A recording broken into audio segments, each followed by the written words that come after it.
Well, take us back to your childhood, and let's hear your background and how you worked your way in. You were kind of on the side of the fence of either joining the mob or being a law enforcement guy. It could have happened. Okay, I grew up in South Brooklyn. Okay, I was born on 6th Avenue between 18th and 19th Street, which is the Park Slope section of Brooklyn. I went to Catholic school, St. John's. I was baptized in the Catholic church, of course, strict Catholic parents. You know, I was a normal kid, did what I had to do, went to school. My dad's family were involved. My father's a retired cop, but they were involved. My father had a cousin who lived right next door to the house that I lived in, a three-story brownstone. Back in those times, families bought all the houses on the block and everybody lived together. Okay, so your cousins were your brothers and your aunts and uncles were second parents to you, and, you know, that's the way it was. My dad had a cousin who was a bookmaker. He lived next door to where I lived. And I was maybe 5 or 6 years old, and I used to call him Uncle Jimmy, and he was running numbers. And every day around 4 o'clock, 5 o'clock, he would call me, and he would say, hey, take this bag, bring it down the block to Uncle Mike. Everybody was my uncle. I didn't know who these people were. And I took the bag down the block, and who am I bringing it to? Uncle Mike. What am I doing? I'm running numbers for an organized crime guy without even knowing it. And they would give me $5. Now, this is back in 1964, 65. $5 is like $200 today. Right. So, you know. It was a lot of money. It was a lot of money. And then I had a piggy bank that was actually a sailor, a white sailor with a sack on his back. And I had this full of money. My mom says to me, where'd you get all this money from? I said, I got it from Uncle Jimmy. He says, what do you do for Uncle Jimmy? They give me the bag. I run it down the block to Uncle Mike. That was it. I caught an ass whipping and never did that again.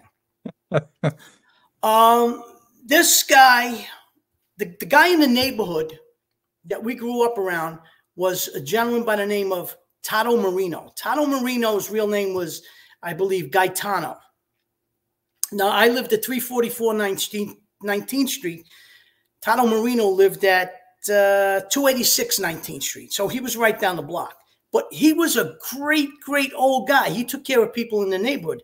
If you had a problem, like you saw in The Godfather, you went to old man Tato and he smoothed things out for you. You had a problem with your rent or whatever, he would take care of things. But then again, you may owe him a favor in return. If it was nothing major, it was nothing major.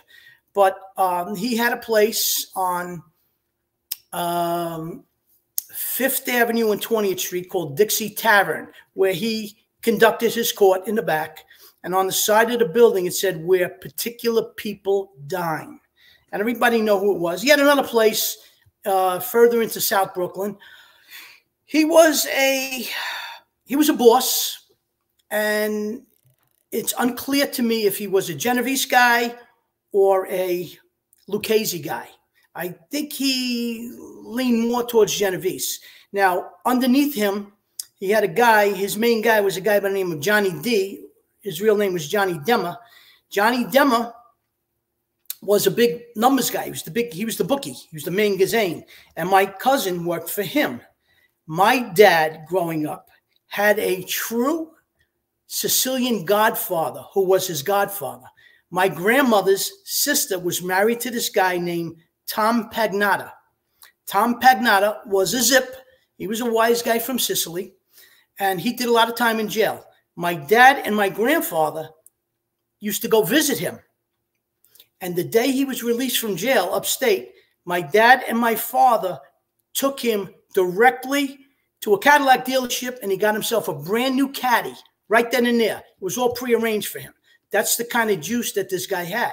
So these were real wise guys back in the day when wise guys were wise guys. Right. Now, my father had a bunch of other cousins that were more involved in